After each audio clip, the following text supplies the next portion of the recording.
Bonjour tout le monde, bienvenue à Them from the Back, votre chaîne québécoise de contenu pour The Old World. Comme vous l'avez constaté, je suis aujourd'hui non pas avec Alex, mais avec Corbac. Corbac, bonjour à toi.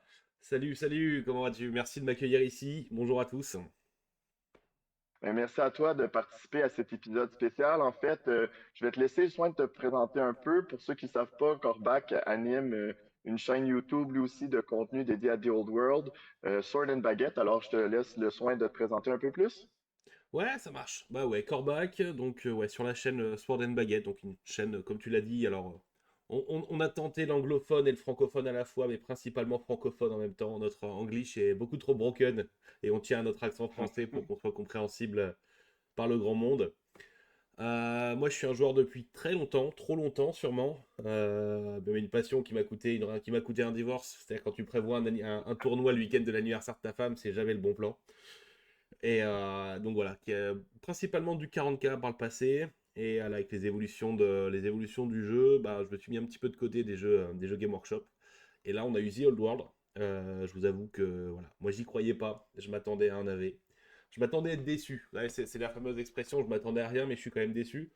Et ben j'ai été agréablement surpris. Donc ça m'a mis un petit coup dans ma fierté, parce que j'aimais bien cracher sur Game Workshop gratuitement. Bon, des fois, il y avait des moments où c'était justifié. Et bah là, c'est content de ce qu'ils ont fait quand même nos amis de la perfide Albion. Oui, on est chanceux. En fait, ça fait un peu plus qu'un an en fait que le jeu est maintenant disponible. Ouais. Puis la raison de notre vidéo d'aujourd'hui, c'est un petit peu ça, c'est de discuter du jeu après un an, de cette belle surprise qu'est The Old World, où en sont les différentes factions. Alors, on vous propose aujourd'hui de classer les différentes factions des Ravening Hordes, des Hordes sauvages, selon leur niveau de puissance. Alors, on vous a préparé un petit ranking très intéressant, puis je trouvais ça intéressant d'avoir ton opinion, parce que, bon, on joue dans des méta complètement différentes, on a des fois des visions très différentes par rapport à certains points, donc ce ne serait pas une vidéo YouTube s'il n'y avait pas un peu de controverse, alors j'espère qu'il y en aura. On va faire du drama, on va faire du drama. Si tu veux, je peux tenter deux, trois imitations d'insultes québécoises, histoire de créer un vrai drama sur les maudits français, mais je te promets rien, je te promets rien. Ah, sois toi-même, tout va bien aller, j'en suis persuadé. Alors, on vous présente le classement à l'écran en ce moment. Comme vous pouvez le voir, on a divisé le classement en 5 tiers. Le premier, le S, dur de perdre avec, c'est une armée qui vous donne un gros avantage compétitif. Ouais. C'est vraiment les armées où, on va pas se mentir, si vous voulez aller performer en tournoi, si vous allez là-dedans, vous allez avoir un avantage. Parce qu'en tournoi, on le sait, il y a les dés qui peuvent mal tourner. Vous pouvez vous planter un tout petit peu au niveau de la conception de votre liste. Hein. Là, aucune conception, aucune liste n'est parfaite.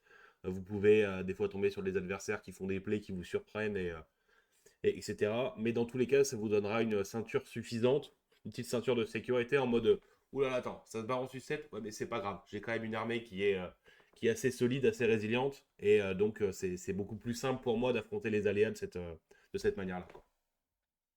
Ensuite, on enchaîne avec le tiers A. Ouais. Facile de gagner avec. Donc, on parle d'un avantage compétitif, oui, mais quand même moins de stabilité. On parle pas des trucs les plus broken du jeu. Donc, c'est une armée qui t'élève un peu au-dessus de la mêlée, au-dessus de la moyenne, sans toutefois dominer à tout coup. C'est ça. C'est une liste où souvent, bah, soit vous allez être un petit peu du jack of all trades, c'est-à-dire être capable de faire un petit peu plein de choses, mais pas forcément de manière très impressionnante. Typiquement, vous allez être mobile, mais vous n'allez pas être bretonien exilé mobile, voilà.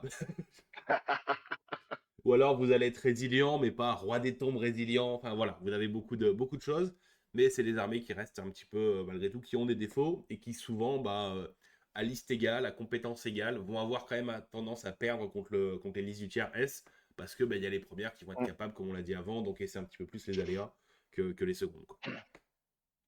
Ensuite, le terre B, je le trouve intéressant, c'est bien joué Games. C'est le terre idéal, dans le sens où, idéalement, toutes les armées seraient à peu près égales, c'est-à-dire que elles offrent un défi tactique intéressant à un niveau similaire. Donc, en ce moment, on dit bien joué Games, mais ce qui est malheureux, c'est que quand tu es dans le B, tu es moins fort que les A et que les S. Donc, tu à un Ouais, niveau qui forcément. devrait être bien, est intéressant, il y a une belle balance, mais il manque quelque chose pour être un prétendant au sommet à tous les coups. Exactement, exactement. C'est l'objectif ultime qu'on n'atteindra jamais, parce que Game Workshop, encore une fois, reste une entreprise, hein, même ils n'appliquent pas pour l'instant la même politique que pour leurs core games. Bah, ils veulent vendre du plastique, et s'il faut vendre du plastique, Hum, il faut vendre des suppléments qui rendent des unités pas terribles dans un premier temps, vraiment cool dans un autre.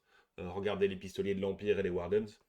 Donc voilà, on sait comment ils fonctionnent. L'objectif dans un monde idéal, c'est que toutes les listes soient en A, B ou C et qu'il y ait vraiment une énorme majorité sur le B. Bon, on se plaindra quand même, hein, mhm. notamment en France, on est très bon pour se plaindre, mais si on atteint cet équilibre-là, on sera vraiment très content. Le TRC est dur de gagner avec. On part pas avec les deux mains dans le dos, mais au moins une. Donc, on part C'est avec ça. un désavantage, soit parce que nos statistiques sont pas à niveau, soit parce que nos unités sont trop chères. Mais clairement, on a l'impression de commencer tous les matchs avec un désavantage, et pas seulement par rapport aux gens qui sont au sommet, par rapport un peu au milieu du peloton. Exactement, ça va être des listes qui vont pouvoir ne se jouer que d'une seule manière. Je pense notamment, alors même si c'est un petit spoil, et là on parlera pas des Legacy, mais je pense notamment au Skaven. Bah, Mhm. l'une des manières de jouer le Skaven, c'est le full guérilla avec beaucoup de magie. Bah, typiquement, vous tombez sur une poupée infernale et votre game elle est foutue. Vous tombez sur un roi des tombes qui dit ah c'est bien, tu me mets -3 pour te toucher, c'est du 4 avec mes Ushapti.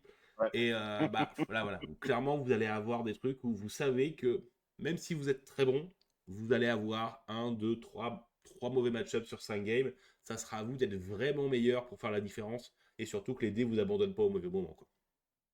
Oui, c'est ce que j'allais dire, parce que même si le joueur est très doué, très bon, c'est le genre d'armée où du moment qu'il y a quelque chose qui part un petit peu de côté, de travers, ça commence à devenir très, très compliqué de gagner parce que les clés de victoire sont limitées et quand elles nous échappent, il n'y a pas de fail-safe dans l'armée, il n'y a pas de sécurité, de filet de sécurité comme on peut le voir avec les armées Exactement.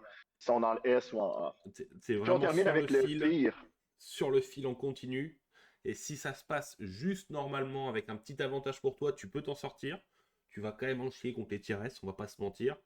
Mais tu Ouais. seras capable de jouer. Et puis au pire des cas, que le mec te dise ah ouais, 12-8 avec mes Bretoniens contre tes Skaven, franchement, t'as bien joué. Voilà. Il y aura la petite tape sur l'épaule pour nous féliciter à la fin. Ouais, c'est ce qu'on appelle les victoires morales. Exactement. J'ai perdu, mais Puis pas on tant que ça. termine avec le. Ouais, c'est ça. J'ai bien joué, mais j'ai quand même perdu. On termine avec le CRD où est-ce que là, ben, écoute, gagner, c'est souvent. Ça prend une partie parfaite, ça prend un alignement des dés, un alignement de stratégie. Fort heureusement, je vais m'avancer en disant que Games n'a pas mis trop d'armées de ce côté-là, mais il y a des armées pour qui c'est compliqué et qui méritent malheureusement le TRD, là. Donc, facile de perdre avec. Terreur ne pardonne pas et on se retrouve avec une game presque ingagnable. Ouais, c'est ça. Et surtout, ça va être des armées. Alors, je pense notamment aux armées d'infamie qu'on va aussi traiter, qui sont très très bonnes Ouais. dans un domaine. Donc là, typiquement, je passe à la WAC de troll, qui sont super. Ils ont des monstres sympathiques. Ils ont le géant, ils ont la troll hag, ils ont beaucoup de choses très intéressantes. Mhm. Mais en fait, dans un monde où tu gères des dragons, bah, gérer une troll hag ou un géant, tu te dis bon bah c'est facile, c'est un dragon sans un jus. Donc d'un seul coup, ça Mhm. devient beaucoup plus simple. Et en fait, voilà, c'est des armées qui ont des bons concepts, sont capables de faire des choses, mais pas avec ce qui existe déjà sur les tiers au-dessus, quoi. Avant de commencer le classement, faut pas oublier qu'on parle de ce classement-là, surtout d'un point de vue compétitif. Du moment qu'on joue pour le plaisir, tu sais, je prends l'exemple de l'armée de trolls, est plaisante à jouer, c'est super le fun, mais faut réaliser que ces armées-là, des fois, ont carrément des match-ups qui sont presque ingagnables. Je pense aux Warriors of Chaos contre les trolls. Ben ok, t'as pas de régénération ou t'as pas ton reroll, ben, tout d'un coup, tout le principe de l'armée tombe en ruine, donc ça fait un match-up extrêmement compliqué, voire ingagnable, à moins que le joueur en face de toi fasse une boulette incroyable. Ouais, c'est ça. Et c'est dans tous les cas, voilà, on va essayer de juger uniquement les armées en partant du principe que les deux joueurs ont essayé de jouer la meilleure armée possible. Donc dans l'absolu, ils ont accès à une infinité de figurines à disposition. Tout est peint, tout est wheezy. Ils ont l'infini à disposition. Ils ont une maîtrise des règles. C'est-à-dire que ça va pas se jouer à un gars bah, qui malheureusement maîtrise pas les replis en bon ordre, qui a placé son énorme dragon stellaire à un pouce du bord quand l'adversaire a une bourrasque. Voilà, c'est plein de choses. En fait, on va partir du principe que les deux joueurs jouent leur meilleur jeu possible, que dès que les joueurs lancent 2d6, la moyenne elle est à 7. Enfin voilà, que vraiment on se focus juste sur la faction en elle-même, sans prendre en compte le skill, le fait de devoir être vice-champion du monde à répétition, plus 15 ans de 9e âge et 30 ans de Warhammer Battle pour maîtriser l'armée. Voilà, on va vraiment se focus uniquement sur les bouquins, ce qu'ils proposent, les différentes synergies internes et externes. Et bien sûr, avec un maximum de mauvaise foi, ça c'est la touche Sword and Baguette, et avec un peu d'objectivité sur ce qui se passe de notre côté, donc outre-Atlantique pour nous, chez Ten from the Back. Excellent. Donc, en tant qu'invité, je te laisse le soin de choisir la première armée qu'on va essayer de classer. Ouais, ça marche. Bah, je te propose de commencer par les Peaux Vertes, qui est une armée très intéressante, qui a déjà eu son Arcane Journal, donc il va avoir 3 armées. Je te propose d'en parler un petit peu. Alors là-dessus, on a partagé des notes sur ce qu'on allait faire pour qu'on soit un petit peu d'accord sur le format. Il y a des choses où on est vraiment d'accord et ça va être intéressant. Et aussi des choses où on n'est pas du tout d'accord et ça va être, je pense, encore plus intéressant. C'est Euh, parfait comme ça. la première armée, c'est l'Orc et Gobelin. Déjà, on va être d'accord pour dire, notamment en grande armée, que c'est une belle armée de milieu de peloton. Ouais, tout à fait. Pour moi, ce que j'aime beaucoup, alors bien sûr, il y a le Doom Diver, ça on en parlera un petit peu dans les meilleures unités enfin, dans ce qui brille le plus dans l'armée. Moi, ce que j'aime beaucoup surtout, c'est la quantité de Warband. Donc on rappelle Warband qui va améliorer votre commandement tant que vous avez des rangs. Et alors, sauf si vous tentez de vous réfréner pour poursuivre par une charge. Voilà, pas oublier non plus ça. Et surtout de relancer votre jet de charge.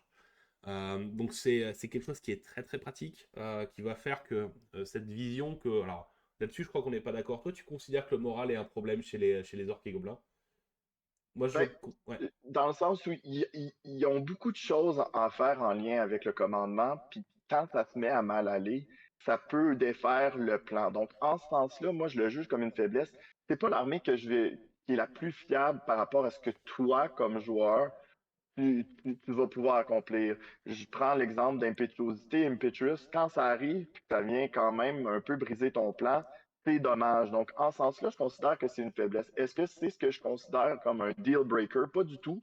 Mais je pense que c'est quelque chose qui les empêche d'être un petit peu plus haut. Parce que c'est vrai que sinon, tu as nommé Warband, ça permet d'amener à des belles valeurs de leadership pour pouvoir réussir les tests importants. Mais il y a quand même un petit degré d'imprévisibilité oui. et je pense surtout au War Machine, qui n'est pas dans la portée de ton général. Rater un test de terreur, ça arrive facilement. Donc, en ce sens-là, ils ont des faiblesses de ce côté-là, même si c'est pas à 100% là, une faiblesse qui leur brise les jambes. Ouais, d'accord, ok, je comprends. Alors l'impétuosité, moi j'arrive à la relativiser parce que comme ils ont la bande de guerre, assez fréquemment Mhm. tu vas être capable de maximiser ta charge. Même une charge à 6, bah, vu que tu vas lancer 2 dés, ça va être une chance sur 3. Tu vas avoir la relance, tu vas être très très proche d'un 4+, en fait, d'un 50% de chance. Alors, les amateurs de stats, c'est peut-être 45 quelque chose. Mais tu vas quand même être très très stable pour le faire. Et puis de la même manière, bah, quand l'adversaire va fuir, avec ton Warband, bah, tu vois que si tu fais un 6 et un 4, tu dis allez, on va relancer mon jet, comme ça je vais avancer moins potentiellement que ce qui est à faire. Donc pour moi, il y a cet aspect-là qui le compense. Mais oui, c'est vrai que sur ces petites unités isolées, là, le commandement va être vraiment un gros problème. Et comme tu dis, bah, voilà, les tests de terreur, on sait tous que dès qu'on a un dragon dans nos lignes, il va se faire une machine de guerre par tour. À partir du moment où c'est de l'orque et Ah ouais, gobelin, il va en faire deux. Une qui va fuir et la c'est celle qui lui ça. va rediriger. C'est ça, exactement. Donc, bon, moi, c'est vraiment par rapport à ça. Puis, tu sais, dans le domaine des faiblesses aussi, je trouve que dans les combats prolongés, l'expérience que j'ai eue, c'est que, bon, sur la charge, très fort, brise l'armure, ça va bien, mais une fois que ça se met à tomber, ça commence à être plus difficile parce qu'il y a beaucoup de leurs bonus qui sont sur la charge. Il vous faut que, enfin, quand vous chargez, il faut que l'adversaire se replie en bon ordre pour pouvoir recharger derrière. Un Ouais, adversaire qui tout à cède fait, du tout à terrain, fait. clairement, c'est l'enfer pour vous. Alors, il y a beaucoup d'armées où c'est un petit peu le contraire parce qu'on préfère que l'adversaire aille moins loin avec les possibilités de reformer, de passer en dynamite, etc. En orc et gobelin, vous en foutez un petit peu. Ce qui compte, c'est avoir votre bonus de qui coupe. Chopas, je pense, Ouais, chez les ouais, anglophones. Choppa. Donc voilà, pour vraiment avoir votre bonus de PA, vos relances, tout ce qui va avec. Et ça, c'est vrai que c'est un énorme changement. Et bah, on pense notamment au cavalier sur cochon. qui ont la Ouais. charge la furieuse charge, où là d'un seul coup, bah, quand l'adversaire s'est replié en bon ordre de 3 ou 4 pouces, vous allez mettre une double attaque, meilleur PA, tout ce qui va avec. Et c'est l'adversaire 7 du terrain, recule de 2. Ah bah là, vous frappez comme un Ouais. marque-à-pied et c'est catastrophique, quoi. Non, c'est ça. Donc, moi, c'est vraiment les deux aspects qui, selon moi, font en sorte qu'ils se trouvent en B et pas en A. Parce que sinon, au niveau de leurs forces, sont très intéressantes et sont très méta quand même. Donc, Ouais. pour eux, l'armure, c'est pas un problème. Euh, Ils ont beaucoup accès à des unités à mouvement aléatoire qui sont tellement bonnes dans une Oui. édition où le stand and shoot est super important. Parce que rappelez-vous, c'est pas une charge, le mouvement aléatoire, donc il n'y a pas de réaction de charge. Ça permet de connecter avec des unités sans se faire tirer dessus. Puis bon, ils ont quand même aussi de l'infanterie qui est très, très intéressante. Moi, là, je vais en parler tout à l'heure, mais les Squig Hoppers, ça en prend pas beaucoup pour faire un travail incroyable en corps Ouais, à tout à fait. corps. Donc, ils ont vraiment des belles forces de ce côté-là. Je sais pas si tu veux rajouter quelque chose par rapport à ça. Bah, nous, on a quelque chose, alors je sais pas si ça fonctionne chez vous aussi, mais on a les Poison Sar, ce qui est un petit peu le roi des tombes. On a des énormes packs de gobelins de la nuit avec de l'élémentalisme, le sort qui permet de relancer les as pour toucher et qui augmente la PA de 1. Et en fait, on a énormément de listes qui tournent sur ça avec un très gros pack, alors des packs de 60, de 90 gobelins, qui en plus auront les fanatiques. Donc ça veut dire que bah, si vous n'êtes pas capable enfin, le tour où vous voulez le charger, il va être capable de, en plaçant bien les fanatiques avec votre mouvement de charge et les touches après, de vous mettre 3d6 sur 6d6 potentiels, force 5 PA-3 dans la tronche. Et en fait, voilà, on est sur une liste qui pour moi, fait partie des énormes points forts dans cette méta. Mais en effet, je vais te rejoindre, ça ne change pas les défauts dont on a parlé avant. Bah, notamment, voilà, tu as une super unité de gobelins. Si elle te fait choper par un pack qui a mouvement aléatoire, c'est terminé. Ta game est morte.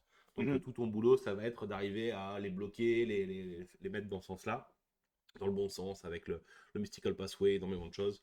Donc ouais, je pense que là-dessus, on peut être d'accord, même si on va encore parler un petit peu des très bonnes unités qui brillent. Je pense qu'on est déjà d'accord que la grande armée orc, ça sera un B. Oui, puis pour moi, elle est haute au niveau du B, là, elle est pas loin du A. Comme j'ai Ouais. dit, il lui manque pas grand-chose. Euh, Où est-ce que tu placerais les deux armées of Infamy? Moi, je vais en faire une des deux. Je vais commencer avec Nomadic War. Ouais. Moi, je pense qu'elle est. Ouf. Écoute, les deux pour moi, c'est des C ou D, voire D. Je pense que Troll Horde est en D à cause de certains match-ups qui sont Ouais. horribles. Puis je pense que la Nomadic War est en C parce que elle a trop de limitations par rapport à ce que la grande armée peut apporter. Qu'est-ce que tu en penses? Je suis d'accord. Le C de la Nomadic Quad, je pense qu'il y a des choses à faire quand même avec, parce que tu as accès à du cochon avec de l'avant-garde, tu as plein de petites Ouais. unités, tu peux spammer les chariots. Je pense qu'il y a des listes qui peuvent se créer à faire à force. Je pense que ça demandera quand même un gap de skill pour être capable de s'aligner avec les armées du tiers A. Typiquement, dans ta liste, tu as plein de choses, mais tu même pas de quoi gérer un dragon. Donc déjà, de base, t'as pas les machines de Mm. guerre, t'as pas les gobelins de la nuit. Bon, c'est un petit peu compliqué. Et bah, l'énorme problème de hop, Wack Nomad, donc je vais directement la mettre en C. Et la Wack de Troll, bah, comme on disait un petit peu dans l'introduction, dans un monde où tu gères des dragons, bah, gérer une mégère troll, c'est pas compliqué. Dans un monde où tu gères déjà des Pégases, tu gères des unités avec un fort impact, etc. Des trolls, c'est cool. Mais tu vas être une armée qui là n'aura pas beaucoup de rangs, n'aura pas un bon commandement. Donc tu vas être sur sur du 8 relançable pour tes tests de stupidité, et t'as une armée qui peut se barrer en sucette, alors c'est très drôle. C'est très drôle, c'est Ouais. amusant, c'est fun, c'est vraiment l'esprit qu'on imagine d'une armée orc, mais d'un marqué gobelin, mais c'est ce qui fait qu'en jeu, des fois ton armée va se retourner contre toi tout seul. En fait, t'as même pas besoin d'adversaire Ouais. des fois pour perdre. Tu vas te retrouver avec ton armée qui dit bah non, on est en train de camper. Alors c'est très drôle quand t'as joué avec l'animosité dans les anciennes versions, etc. Mais avoir ta figurine à 350 points, ton mage qui est level 2, etc., te dire non, non, bah moi je vais rester pendant 2 tours dans la zone de déploiement en fait. Ah bah ouais, enfin je t'ai un peu payé quand même, hein. Ah, non, je te rejoins totalement, là. Comme je le disais, pour moi, c'est dommage parce que je trouve, je l'ai affronté quelques fois, là, trois ou quatre fois contre David Fosse du Sablon, là. Salut David. Puis c'était des matchs qui étaient plaisants, là, mais même s'il faisait tout bien, il arrivait juste pas. Puis là, en plus, pardon, il jouait contre les Tomb Kings, des Rois des Tombes. Donc, et on est quand même pas mal à l'opposé du spectre en termes de niveau.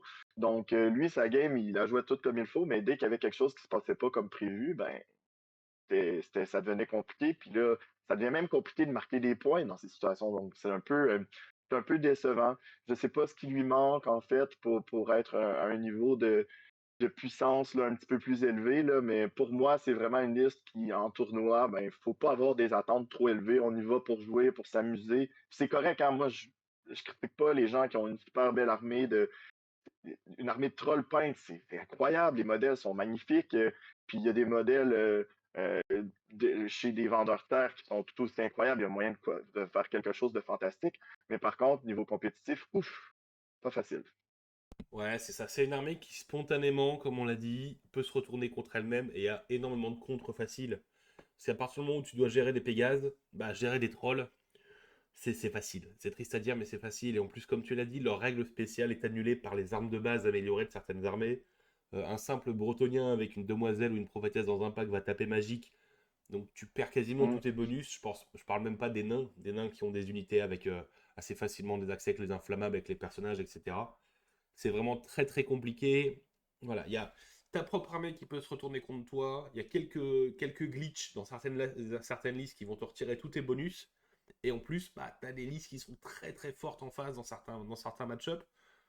Bah voilà, c'est ce qui fait que malheureusement, c'est plus facile de perdre avec une boîte de troll que de gagner avec, quoi. Tout à fait.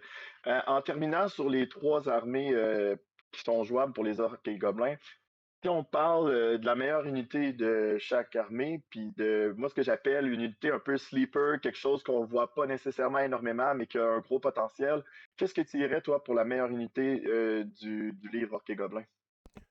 Moi, je suis un gros fan de la Doom Divers, mais aussi simplement du bon vieux Gobelin de la Nuit. Le Gobelin de la Nuit, pour moi, a énormément d'avantages. Il profite des bonnes règles. Il n'est pas impétueux. Enfin, il n'a pas les malus que les armées orques et gobelins ont. C'est même un petit peu Ouais. bizarre, et c'est ce qui fait qu'on n'a pas vu beaucoup d'orques, qu'on n'a pas vu de gobelins normaux. Parce que Hmm. bah, tu as des orques noirs et des gobelins de la nuit qui sont pareils, mais en mieux.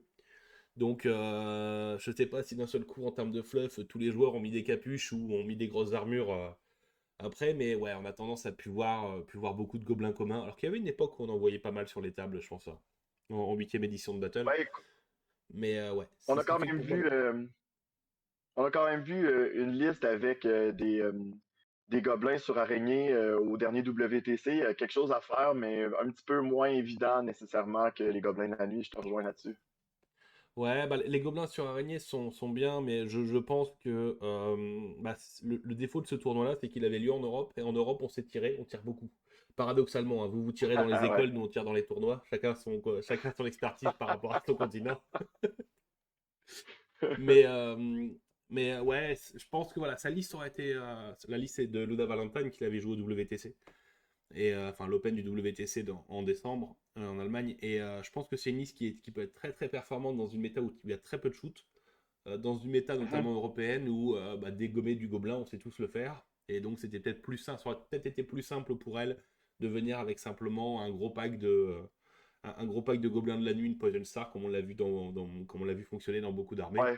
que ce qu'elle a pris avec les gobelins suraniers qui fondamentalement coûtent plus cher. Bon, ils ont d'autres possibilités, hein, le poison à 5, tout ce qui va avec, mais Mhm. c'est un autre délire, quoi. Moi, de mon côté, je pense que on t'en a parlé, puis tu l'avais vu dans mes notes. Moi, les Doom Divers sont tellement bons. Écoute, ils sont bons contre les dragons, ces genres de choses-là, pour mettre de la pression. Ils peuvent être utilisés pour sniper des trucs avec la redirection. Donc, ouais, moi, pour avoir été du côté qu'il reçoit à plusieurs reprises, c'est le genre de machine de guerre que je trouve particulièrement pénible à affronter parce qu'elle est très précise et très efficace et elle fait mal. Donc, pour moi, c'est ma meilleure unité. Et du Ouais, côté de la sleeper, ben, j'ai pas le choix d'y aller avec les Squig Hoppers. Je ne les vois pas assez, je trouve, pour les avoir encore une fois reçus, même en jouant des nains. Bon, ok, il y en a trois qui me chargent, je devrais être correct avec mes 10, mais non, mes 10 nains sont morts et ça n'a pas été difficile. Il restait encore il reste encore des choses, là. Donc, je les trouve excellents, je les trouve surprenants. Puis, t'as pas besoin d'en avoir beaucoup pour venir pour venir faire un impact qui est, je dirais, insoupçonné pour ce genre d'unité-là. Ouais, et puis surtout, en fait, on est sur une version où, quand tu lances ton mouvement aléatoire, t'as aucune obligation. C'est le mouvement maximum que tu Mm. vas faire. Donc, il y a plein de moments où tu vas les laisser cachés derrière une tour au milieu de la table. Tu vas lancer tes 3D. Et c'est 3D, hein, si je dis pas de bêtises. Ouais, c'est 3D. Ouais, Et 3D. bah, s'il se passe rien, c'est pas grave, il reste là et l'adversaire doit le prendre en compte. Par contre, si tu fais un gros 18 et que là, d'un seul coup, tu arrives à choper un petit pack de Pégase, une petite unité de tireur, un truc comme ça, là, d'un seul coup, c'est fantastique. C'est une menace énorme avec très peu d'investissement et pas mal de petites règles par rapport à la psycho, par rapport à beaucoup de choses qui sont vraiment Mm. agréables. Et clairement, ça rentre dans le thème en plus des Gobelins de la Nuit dont je parlais avant, où à partir du moment où vous avez débloqué du Gobelin de la Nuit, vous avez débloqué des Cavaliers sur Squig, et c'est une super bonne unité, quoi. Oui, puis les ressources que l'adversaire doit investir pour s'en débarrasser sont importantes. Et s'il ne le fait pas, le retour habituellement est très intéressant pour le joueur orc. Donc pour moi, vraiment une unité un peu sous-estimée. Si il y a des joueurs qui gobelins qui cherchent comment compléter leur liste en ce moment, je pense que c'est un excellent choix. As-tu quelque chose à rajouter? Sinon, moi, je passerai à la prochaine armée. Eh bah écoute, on peut y aller, on va pas s'acharner sur cette pauvre WAC de troll pour expliquer que la Mégère est bien, mais trop chère dans la mauvaise méta, donc on peut passer au suivant. Qu'est-ce que tu penses de parler Écoute, des comme hommes bêtes? invité, ben, c'est ce que j'allais dire, c'est ton armée de cœur. Alors moi je suis un nain, je suis fondamentalement un nain, parce que je râle beaucoup et je tiens à ma barbe et à ma bière, mais ouais, le côté homme bête, là c'est une armée que j'ai vraiment adoré jouer sur The Old World. Pour tout vous dire, voilà, j'ai fait mes 15 premiers jours de The Old World en bretonien exilé. Je me suis senti très sale. Du coup, j'ai tenté du nain du chaos. Donc, de février à juillet, j'ai joué que en nain du chaos. Et là, depuis juillet, c'est mon armée principale.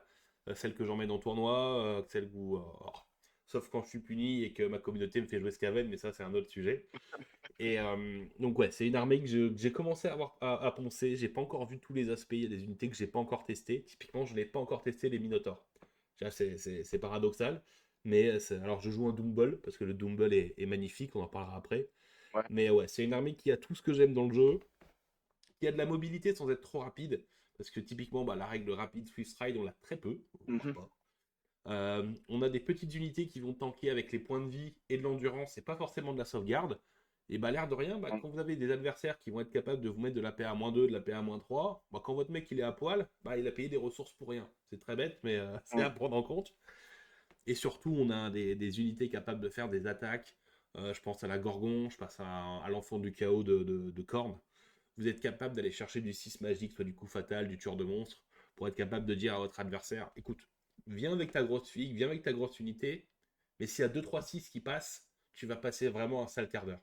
Et ça, c'est fantastique. Oui, tout à fait. Puis, c'est le genre d'armée où est-ce que tu te dis, OK, je vais être 2 à 3 tours à faire comme, je serre les dents, je dois passer au travers. Mais une fois que tout connecte, c'est comme la satisfaction, gros C'est ça, volume t'es d'attaque, récompensé. attaque de T'es qualité, récompensé. même dans la base. Même dans la base. Et ça, c'est pas répandu. Euh, tu t'en as parlé, pas beaucoup d'armure, pas beaucoup d'accès à Swift Stride, des monstres qui sont chers quand même pour certains, mais quand Ouais, même clairement. une magie incroyable. Avec Vile Tide, quand même, faut le dire, un sort qui met une pression sur l'adversaire, même si il ne va pas toujours entrer en jeu, ben c'est une zone de fais attention. Si tu arrives ici, tu vas te faire un Vile Tide qui peut changer ta game. Réfléchis-y comme il faut. Donc ça, pour moi, Ouais.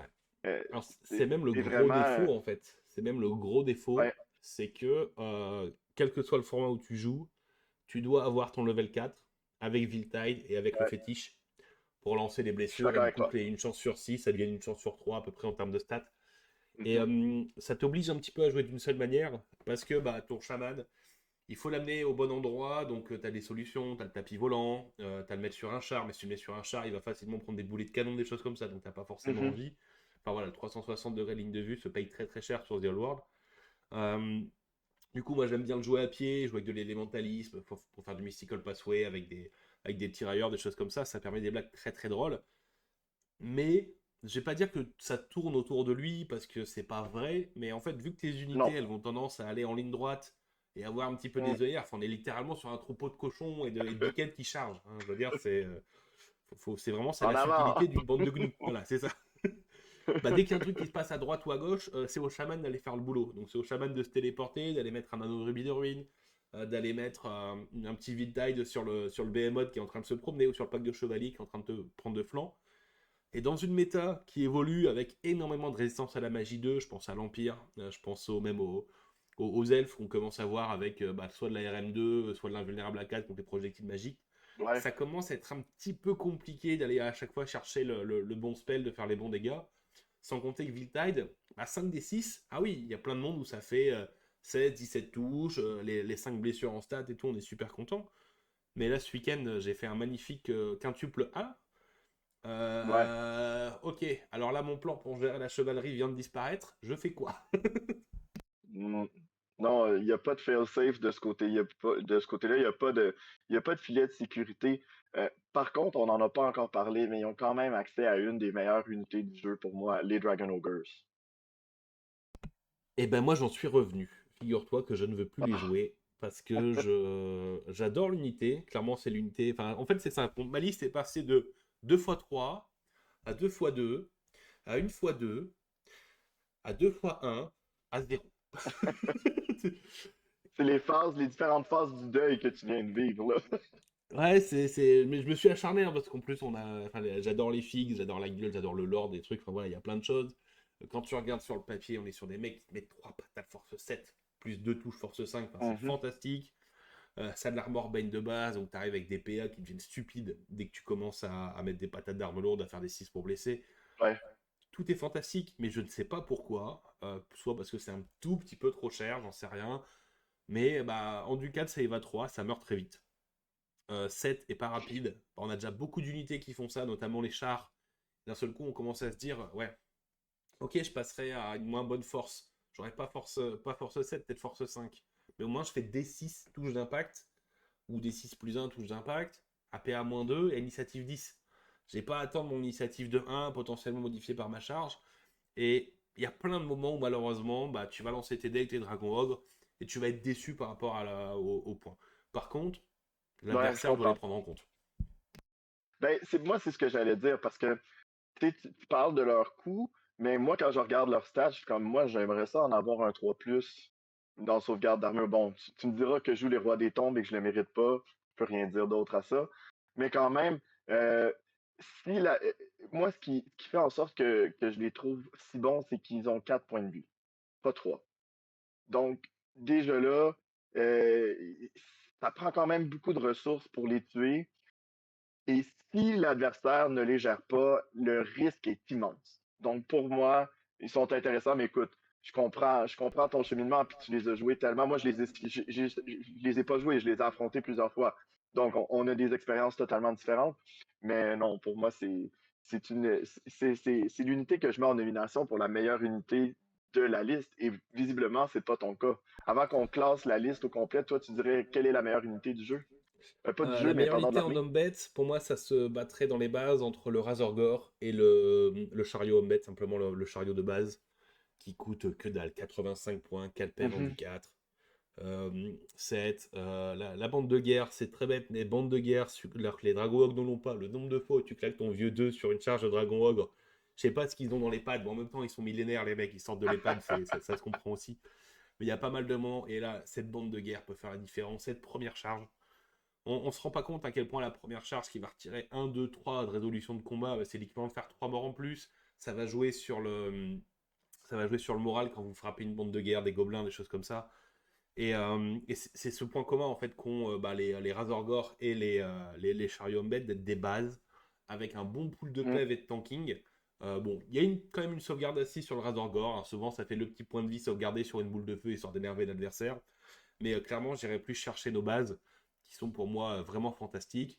Et je militerai jusqu'au bout. Je sais que ça serait totalement injuste, mais que pour le Razorgore repasse en créature monstrueuse, en monstre, afin de pouvoir profiter du commandement de l'adversaire Ouais. et d'avoir une meilleure PU, et ça serait totalement broken.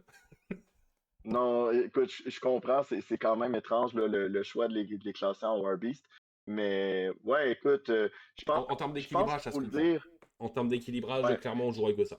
On jouerait que ça si c'était pas bande de guerre, si c'était pas War Beast, parce que tu aurais le commandement du Mm. général, que tu montes très facilement à 9 ou à 10. Là, au moins, quand ça fuit, Il tu galères deviendrait à les tellement rallier avec stable, le ouais. 6. Et là, ça se comprend. S'ils étaient avec une meilleure PU, souvent, hein, parce que la PU 1, à l'air de rien, il y a pas mal de moments où ça va être un petit peu compliqué. Bon, tu causes de la peur. Donc déjà, t'es pas trop embêté sur ces sujets-là. Contrairement à d'autres bandes de guerre où tu as 5 chiens du chaos, PU 5, tu veux charger un pack de 10 squelettes ou de je sais pas quoi, là tes mecs ils font bah non, on veut pas y aller en fait. Non, non, c'est ça, c'est drastique. Je pense qu'il faut le dire, là, les unités de base des hommes bêtes sont. C'est pas une taxe. C'est vraiment des bons choix, contrairement à certaines armées. En tout cas, de mon point de vue. Ah non, je suis tout à fait d'accord. On a des bonnes bases. On a des personnages qui sont vraiment bien. Donc, on l'a dit, il y a le chaman qui est un must-have. On a le Dumble qui fait des trucs. On a pas mal de petites combos qu'on peut faire avec des Wargors, des Beastlords, etc. Avec des bonnes petites combos pour cumuler les malus à la touche. Bon, on n'est pas dans une méta où ça se joue beaucoup à la CT pour la touche. Donc, ces malus-là ont pour l'instant pas d'impact, mais à voir comment ça peut évoluer. L'énorme défaut pour moi, c'est le coût de nos gros monstres.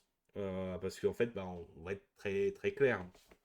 Tu vas avoir tes Ouais. 750 points de personnage, tu vas avoir tes 500 points de taxe forcément, et après, bah, dans ce qui te reste, tu vas aller les chercher en spécial et en rare. Et quand tes rares te coûtent aussi cher, parce que le Gorgon, pour moi, le Gorgon est un petit bijou, Mhm. mais le coût en points fait que bah, déjà, tu en auras 2 maximum dans la liste. Bon, Ouais. 3 parce que si tu as un patron Dumble et que tu vas en faire passer un en spécial, mais ça commence à vraiment attaquer tes points, attaquer tes possibilités. Voilà, c'est tous les monstres globalement en Numbake, que ce soit ceux que je considère comme mauvais, comme le Jabberslite, ou ceux que je considère comme bons, comme le Gorgon, sont 20 à 25 points trop chers par rapport à ce qu'ils devraient faire, etc. Au final, ça donne un équilibre qui est pas déconnant, hein. Bon, après, on va pas se mentir, ils ont rajouté le gigantique enfant du chaos là, qui lui est vraiment pas cher, vraiment Ouais. cool, fait des trucs sympas. Bon, il Vraiment commence à très y avoir bon, un peu ouais. de jalousie, on va pas se mentir. Ouais. Écoute, si on y va avant de les classer, au niveau du sleeper, moi j'avais écrit le Doombull parce qu'on le voit pas tant. Toi, je sais que t'en es un grand fan, mais après t'avoir affronté, je l'ai pas changé dans mes notes, mais honnêtement, pour moi, c'est le chariot avec la grande bannière que tu joues et que j'ai trouvé particulièrement pénible, juste en raison de son statique et de ses stats. Ouais. C'est pas un gros investissement, puis il vient apporter quelque chose de vraiment intéressant. Je sais pas si c'est ton choix aussi, là, Ouais, mais pour mon moi, choix, là, mon c'est deuxième choix, vraiment c'est quelque chose ça. d'intéressant. Ouais, mon deuxième choix, ça serait ça, mon slipper.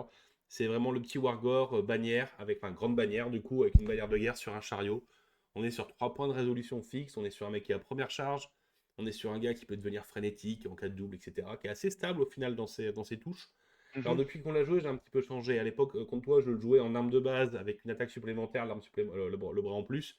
Maintenant, je lui ai mis l'arme lourde. Encore moins de finesse, Ouais, je hein, comprends voilà. pourquoi. Ouais, Encore moins un de finesse, bourrin. on veut blesser, ça fait un mec qui tape bien. Et les profils de chariot sont tellement intéressants parce que vous êtes immunisé au coup fatal et au tour de monstre, donc vous êtes sur un patron qui va faire son Mhm. taf, qui est capable de tanker, qui est capable de se replier en bonhomme même si ça panique, etc. Parce que vous êtes toujours à plus de 25% de votre PU, hein, vous êtes Mhm. toujours, enfin vous n'allez jamais fuir quand vous allez louper un test de panique avec cette unité-là. Donc c'est vraiment très très agréable. Et je l'ai vu faire des miracles. Je l'ai vu mon Wargore tuer un Ungrim au corps à corps. Enfin des trucs sortis de l'espace. Mais il est capable de le faire. Et pour un petite unité qui, au pire des cas, vous filera 3-4 points de résolution de combat quand elle va charger.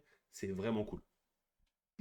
Puis, quand même vraiment pas cher aussi, surtout avec maintenant que tu joues avec une arme lourde, sauf des points par rapport à ce que tu jouais précédemment, puis il est probablement plus efficace même dans son rôle. Ouais, c'est ça. Alors on perd les petits bonus où en fait quand il chargeait, il avait vraiment une bonne init. Alors une bonne init pour une biquette, hein. Mais il Mhm. y avait des moments où bah, la force commençait à manquer, on se retrouvait à vraiment devoir spammer les bonus des dieux pour avoir une force crédible. Là, il arrive et il découpe des trucs. Il a sa PA, il tape en dernier, mais il a, euh, il a 6 points de vie, endurance 5, save à 4. Il est là pour faire son taf. Donc, maintenant qu'on a passé en revue l'armée, là, je sais pas du tout si on va les placer au même endroit. Pour moi, ils sont dans le haut du B. Je pense pas qu'on Ouais, peut dire que c'est malheureusement, on est facile de d'accord. gagner avec les hommes bêtes, mais quel beau travail, ils ont une balance intéressante. Ils ont, bon, on l'a dit, on n'a pas vraiment le choix de jouer le chaman avec le fétiche et Tide, mais sinon, il y a quand même plusieurs manières de jouer les hommes bêtes, puis ça fait des games qui sont plaisantes. C'est une armée qui est très le fun à affronter parce que c'est très. Ça va d'un bord, ça va de l'autre, ça se tape sur la gueule sans arrêt, et au final, les deux joueurs ont du plaisir. Ouais, c'est vrai, c'est une armée qui est assez marrante à affronter. Moi, je prends un plaisir de fou à la jouer parce que tu peux être capable, dans certains match-ups, d'être en full pression. C'est vraiment de prendre l'adversaire à la gorge et de lui dire ok, tu fais ce que tu veux, mais t'as un tour. T'as un tour. Il y a mon armée qui vient de faire 14. J'ai mon chaman qui a été chercher 2-3 unités satellites au tour 1 parce qu'il s'est téléporté et que Travel Mystical Passway est un sort très bien équilibré. Donc maintenant, Ouais. on va commencer à discuter. Par contre, il y a beaucoup d'armées qui peuvent te dire bah, pas de problème. Pas de problème, moi aussi je vais te rentrer dedans. Pas de problème, j'ai les 3 grands canons de l'Empire, je vais te faire 4 tèves, 4 tèves, 4 tèves. En plus, tu t'es mal placé, j'ai fait une brochette chariot Dumble ou chariot Gorgon, et du coup j'ai buté un chariot et puis j'ai fait 4 tèves à ton Gorgon, et là tu peux te prendre des baffes qui sont vraiment compliquées. Mais dans tous les cas, même si tu as peu d'unités qui arrivent au close, elles seront capables de faire le taf contre la majorité des unités. Hein. C'est sûr qu'envoyez pas des gores contre un pack de Pégase en 1v1, ça va commencer à être compliqué. Mais si vous avez le Dumble, si vous avez les éléments, c'est capable de le faire. Par contre, ouais, c'est clairement pas une armée que je mettrais où c'est facile de gagner avec. Pour moi, ça mérite pas son tier A parce que tu vas jouer sur beaucoup de charges croisées, de fuites, de charges, d'enchaînement, de petites combos qui doivent se placer au bon moment, d'essayer d'enchaîner les combats avec certaines unités. Et globalement, c'est une armée, alors bon, j'ai l'impression de me jeter des fleurs, mais qui est dure à emmener à la victoire. Euh, Parce que si votre adversaire vous voit un peu venir, voit comment vous allez faire vos enchaînements de charge, etc., il peut vraiment vous prendre, un petit peu vous snobber, typiquement si c'est un elfe, en vous disant vas-y, fais tous tes trucs, moi je m'en fous, j'ai 2 stellaires, donc tu fais plein de trucs marrants, je vais juste Ouais. m'éloigner de tes gorgons, et ça va bien se passer. Mm. Donc on les place en B. Ouais, allez, ça me fait Super. mal au cœur, mais allez, allez. Ben écoute, peut-être qu'ils auront quelque chose dans leur Arcane Journal qui leur permettra avec une des armées of Infamy de monter dans le A. Pour l'instant, ça reste une superbe armée. Ça reste une belle armée de B. Là. Il y a moyen de faire des choses plaisantes. Puis si vous développez votre skills avec cette armée-là, vous allez avoir du plaisir. Bah, c'est une armée où, paradoxalement, même si bon, c'est peut-être un petit peu l'inverse de ce qu'on a dit, mais si tu la joues bien, tu peux aller taquiner les tiers S. Et Mm. ça, c'est vraiment agréable. Par contre, ouais, tiers Là, A, les tiers outils. S, c'est à peu près pareil, vous allez en chier de la même manière, quoi. Ouais. Bon, on termine avec. Il nous en reste deux. Avec laquelle tu veux continuer? Bah, comme je veux que la vidéo se passe bien, je te propose de d'abord faire les guerriers du chaos avant de passer au roi des tombes. Ça me va, ça me va. Écoute, c'est deux armées sur lesquelles j'ai des opinions très fortes, alors j'ai pas peur. J'ai pas peur d'en débattre avec toi. Donc, Guerrier du Chaos, pour moi, ben écoute, au début, j'avais écrit meilleure armée du jeu. Mais ça, c'était en décembre. Depuis, je dirais top 3 probablement en troisième place.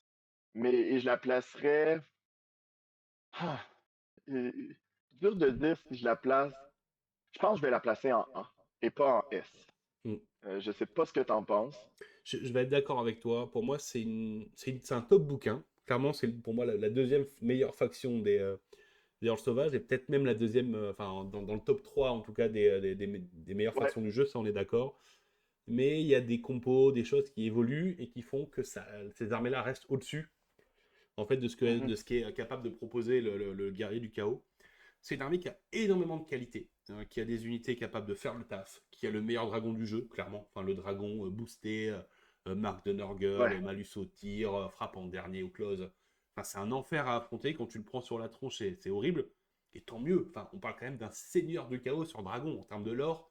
Ouais. Normalement, juste d'en parler, il y a les bougies qui frémissent. Donc, euh, donc ça, c'est On est nickel. au summum. L'énorme problème qu'a cette armée, c'est que tout coûte cher. Et dès que tu Mm. te foires, si tu te foires en déploiement, si tu te foires sur l'adversaire qui a un petit coup de chat ou un petit truc comme ça, tu peux perdre tellement de points et tellement de solutions que ça va vite être l'enfer. Oui, je pense que c'est une armée qui a tout ce qu'il faut pour rivaliser avec les armées en S, mais de par son coup, son côté très élite, et je dirais aussi, tu sais, on disait tout à l'heure, ah, les hommes bêtes, même s'il y a plus grand-chose qui se rend, tu vas être correct. Ben, les guerriers du chaos, ils n'ont pas tout à fait le même volume d'attaque sur leur base, hors Forsaken. Les déchus, je crois, c'est ça, Ouais, euh, c'est les en déchus, ouais. français. Mais on les appelle Forsaken aussi parce que le nom est classe. OK. OK. Donc, à part eux, le volume d'attaque baisse drastiquement, puis ça peut devenir compliqué et ça coûte très cher. Donc, c'est facile de donner beaucoup de points à l'adversaire. Du côté des hommes bêtes, si les trucs meurent, c'est pas trop grave, ça vaut rien. Mais du côté des guerriers du chaos, dès que tu commences à perdre des choses, tu te retrouves en un déficit de points. Et là, la question, c'est est-ce que ton dragon sera suffisant pour aller rechercher tous les points dont tu as besoin pour gagner. Donc, moi, je pense que c'est pas en termes d'efficacité sur la table, mais plutôt au niveau de ce que la liste est, qui fait ça fait en sorte qu'on est plus dans un A que dans un S. Parce que, en fait, le chaos gère assez bien les factions qui sont en S. En tout cas, sont très menaçants pour ces armées-là, mais en même temps, de par leur côté très coûteux, ben, ça peut être compliqué d'aller chercher une victoire dans certains cas. Bah, c'est ça. C'est-à-dire, en fait, ton dragon à 625, 650 points, il va être capable d'aller chercher 600 points, mais est-ce que les 1300, 1400 points d'armée à côté vont pas prendre l'avantage là-dessus avec tes bannières, avec tes différentes petites choses? Et tu vas souvent te retrouver, alors notamment pour la liste dragon, c'est un petit peu différent quand on parlera des listes loups de mer, même si au final, on voit aussi le dragon dans les loups de mer, donc ça sera à prendre en compte. Mais dans tous les cas, quand tu joues un dragon, tu es dans une course contre le temps. C'est-à-dire que tu sais déjà que la partie, elle fait 6 tours, sauf celle de déroute, etc. Elle fait 6 tours. Au tour 1, t'es pas au close. Donc en fait, ton truc, c'est tes 2, 4, 5, 6. Comment faire pour être au corps à corps et ramener des points à tous les tours, pendant que Mhm, l'adversaire est capable de meuler le reste de ton armée avec forcément un gros avantage. Parce que pendant que toi, tu gères 100 points, bah, ça veut dire que lui, il en a 1900 pour gérer tes 1300. Et quand vous êtes contre des mhm, armées, des tiers B, C ou D, c'est pas gênant. Parce que ce que vous avez derrière, c'est capable d'encaisser ce qui va vous tomber sur la tronche. Quand vous êtes contre des armées tiers S ou tiers A, notamment du roi des tombes, bah, si tu gères un scorpion à 70 points, bah, il y a peut-être les beaux chaptis qui vont te warper 200 ou 300 points à côté sur le premier tour. T'as le pack de squelettes qui attend que de venir au corps à corps contre ton dragon en disant vas-y, j'ai un champion qui est prêt à mourir 8 fois et il n'y a aucun problème, on va discuter. Pareil contre du contre vampire, pareil contre les listes avec des marteliers nains, enfin toutes les unités qui sont capables d'avoir des champions où chaque figurine est un champion. Bah ouais, ok, tu vas gagner 5, 6, 4 peut-être, selon mes bonus, selon mes différents trucs. Mais au final, bah, tu vas me faire me replier en bon ordre.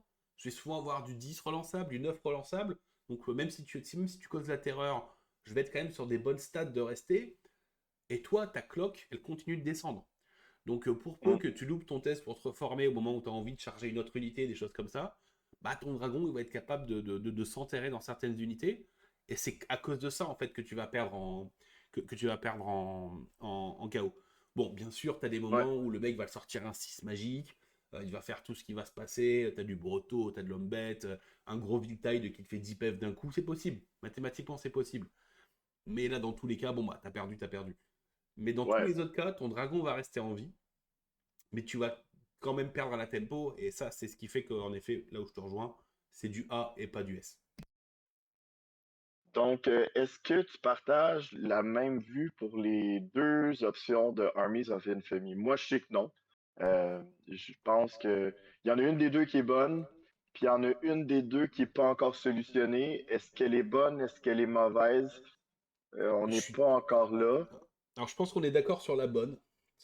Je pense qu'on est d'accord sur les loups de mer.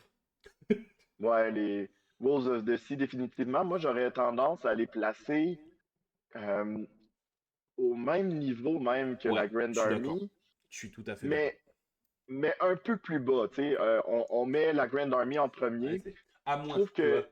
que, ouais. Mais écoute, c'est toute une question de préférence, hein. Je trouve que ça permet d'aller dans un côté totalement différent en termes de volume de ce que tu apportes parce que les trucs pas chers en Wolves of the Sea sont très intéressants. Euh, Puis j'adore la mécanique du challenge au début. aussi qui peut être donner un super bel avantage. Puis là, tu as une armée tout d'un coup qui a plein de petites unités qui ont un punch incroyable, qui sont dans ta face. Puis là, tu te dis, oh, OK, comment je gère ça? Donc, ce que je trouve intéressant, un playstyle qui est quand même très différent parce que la construction de l'armée est différente. Ouais, c'est Donc, tu exactement sais, tu ça. parlais de tempo, c'est pas le même tempo là, entre les deux. Là.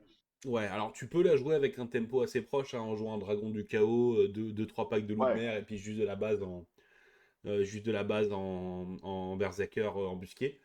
Mais ouais, c'est une Mm. armée qui est capable de prendre la table beaucoup plus vite, de se répandre, d'aller sans. Parce que voilà, tu peux avoir 6 7 8 unités en embuscade qui arrivent, tu as même des moyens de les fiabiliser si tu joues le personnage spécial. Donc c'est une armée qui va Mhm. jouer à la limite, tu vois, c'est plus comme de l'homme bête. En termes de swarm de Ouais. table avec les loups, les skin wolves qui sont une unité magique, vraiment. En plus, là, ils leur ont filé la peur, allez, pourquoi pas, vas-y, tiens, prends. Bon, c'est normal, c'est comme des loups-garous, c'est censé faire peur. Mhm. Mais petit boost. Les joueurs commencent à les jouer en Death Star. C'est parce qu'en fait, vu qu'ils n'ont pas eu le même nerf que les Sœurs des Épines en Ouais. LPC1, tu continues de garder tes boosts. Donc en fait, tu vas te faire ton pack de 5 loups. Tu vas mettre des persos sur monture démoniaque. Comme ça, tu passes à travers le clumsy qui empêche de les rejoindre. Et tant que tu restes en open order, bah, tu peux y aller. Tu vas faire du gros mouvement de set super agressif. Tu vas pouvoir jouer de la démonologie pour vraiment les booster. Et les buffs des loups vont affecter tes personnages. Et là, tu es vraiment dans un Ouais. truc où tu vas te prendre des patates dans la bouche d'une puissance, ou alors tes mecs vont être super tanky, d'un seul coup, tu sais pas d'où ça vient. Alors on le rappelle, hein, mais quand vous faites un corps à corps avec un pack de loups, vous avez un bonus qui dure jusqu'à votre prochain tour, jusqu'au début de votre prochain tour. Ce qui veut dire que s'il y a un corps à corps qui se fait pendant le tour adverse, ben vous avez le bonus du truc précédent, et vous pouvez prendre des fois 2 fois le même, donc il y en a qui se combinent plus ou moins bien. Mais quand vous Ouais. commencez à avoir plus 4 à la save et plus 2 d'endu, bah là, ton petit Exalted, ton petit champion Exalted, même ton sorcier du chaos, pour peu qu'il ait eu un boost ou deux avec les dons du chaos, avec l'aide des dieux, ah la vache, le truc, tu rebondis comme c'est pas permis. Moi, j'ai 3 chariots, dont ma grande bannière, je charge un pack de loup, le mec, il m'impacte, je me dis, tiens, c'est bizarre, il m'impacte, il prend pas l'attaque supplémentaire. Ah non, il avait anticipé que j'allais le contrecharger, je me retrouve à taper de l'endurance 6, mais là mes chars ils rebondissent quoi. Mes chars rebondissent. Et là tu dis mais c'est pas normal. C'est pas normal. J'ai pas signé Non. pour ça. Non, c'est à suivre si, bon, je pense que le changement aux Sisters, est-ce que ça va s'appliquer éventuellement aux Skin Wolves? Ça À voir, devrait, on va mais pas te mentir, ça effectivement, devrait. oui, je pense que oui aussi, parce que entre toi et moi, la mutation des loups, pourquoi est-ce qu'elle s'applique au gars sur son cheval? Mais ça, bon, où est la logique dans un jeu comme The Old World? Quelle Bah, idée moi j'ai d'essayer deux d'amener ça arguments comme quand même. argument? Le premier c'est ta gueule c'est magique. Hein, on est sur le warp, on est sur la corruption, on est sur le Ouais. chaos. Et le deuxième c'est des elfes. Donc voilà, vu ce que j'en pense. Non, mais moi j'aurais tendance à les mettre là. Puis écoute, le Heralds of Darkness, tu la places où, toi? Moi, j'ai bien de la misère. J'ai l'impression que C'est, pour c'est moi un c'est du B D. parce que c'est des guerriers. Ah, tu la mets en D. Ah, pour moi Tu l'armée est la à mets en chier. D. Ouais. Ah, je suis pas Trop de d'accord. Je contraintes pense pour créer la liste. Tu peux pas jouer sur les marques comme t'en as envie. Ma vision, très simple, pour moi, cette armée est un détachement pour la grande armée. C'est un détachement allié qui est fantastique pour la grande armée, parce que tu vas pouvoir avoir, pour 500 points, tu vas avoir ton pack de chevalier de base avec la bannière qui file Vanguard. Donc vraiment des trucs pas. sympathiques à faire. C'est le choix obligatoire, ça te va très très bien. Et tu vas avoir du char élu, donc c'est du chariot du chaos avec contre-charge. Et pareil sur un seigneur, etc. Et ça touche des choses, mais voilà. Ce détachement à 500 points en élite grande armée est magique. Le reste de l'armée en armée complète, je vois pas l'intérêt. Écoute, tu vois, moi, j'ai dit entre B et C. Moi, je suis prêt à aller à C parce que ça reste des guerriers du chaos, qui ont des stats, qui ont accès à des trucs intéressants. Mais c'est vrai que les restrictions sont complexes. Ça, je te l'accorde. Mais je pense qu'il y a quelque chose à faire, notamment avec les chars avec contre-charge. Donc, pour moi, ça sera un C. Je sais pas comment tu veux qu'on procède, C ou Écoute, D, au final. tu Bon. partais sur un B-, je partais sur un D+. Donc en C, allez, on trouve un consensus là-dessus. Et en plus, c'est assez cohérent parce qu'on est sur l'autre armée rapide, full cavalerie, côté orc et gobelin. Donc on va dire qu'on est Ouais. plutôt cohérent dans ce qu'on propose. Puis si on termine sur les guerriers en discutant de ce qui est le plus fort en termes d'unité, on ne parlera pas du dragon parce que ça sera un choix trop évident, mais en termes d'unité, quelle serait ta meilleure unité puis quelle serait ta sleeper? Meilleure unité alors, en grande armée, ça serait clairement le dragon. Ça, y a rien à dire. En loup de mer, ça serait clairement les skinwolves. En Herald of Darkness, ça serait le char élu, clairement, qui est très bien, soit en monture, soit en unité centrale. Après, en termes de sleepers, en grande armée, je sais que beaucoup de joueurs iraient sur le Dragon Hawk, mais pour moi, c'est le Forsaken de Stone Age qui permet de faire énormément de choses, même si depuis qu'ils ont accès à l'Enfant du Chaos, au Gigantic Spawn, Ouais. clairement, c'est des unités qui brillent pas mal, qui ont beaucoup de possibilités. Comme on l'a dit dans les Umbels, c'est des très bonnes unités, ça a le mouvement aléatoire dont on parlait avec les orques et gobelins. Donc voilà, c'est des unités qui sont très bien. Et le sleeper des Herald of Darkness, à part les chevaliers que tu mets en base avec Vanguard, je vois vraiment pas grand-chose dans le bouquin, quoi. Ouais. Écoute, moi, pour la meilleure unité de l'armée, bon, j'ai dit que je parlerai pas du dragon. Moi, je vais y aller avec les Forsaken. Pour moi, c'est pas un sleeper parce que c'est la meilleure base. C'est le meilleur choix de base, à mon avis. Euh, on les a vus beaucoup. Tu as parlé de Slanesh. On les a vus aussi beaucoup avec la marque de corne. Personnellement, je crois que le meilleur choix, c'est Slanesh aussi. Bon, oui, c'est impétueux. On peut être obligé de faire des charges, mais tu n'es pas obligé de rouler ton rapide. Puis maintenant, c'est dit, hein. Tu déclares, je ne le roule pas. Donc, si tu veux pas charger, tu ne chargeras pas. Tu vas quand même avancer un petit peu. Donc, tu as un degré de contrôle dessus. Puis, c'est somme toute assez tanky. Tu as toujours ton 5 plus de ton armure, puis tu as une invue à 5 avec une endurance de 4.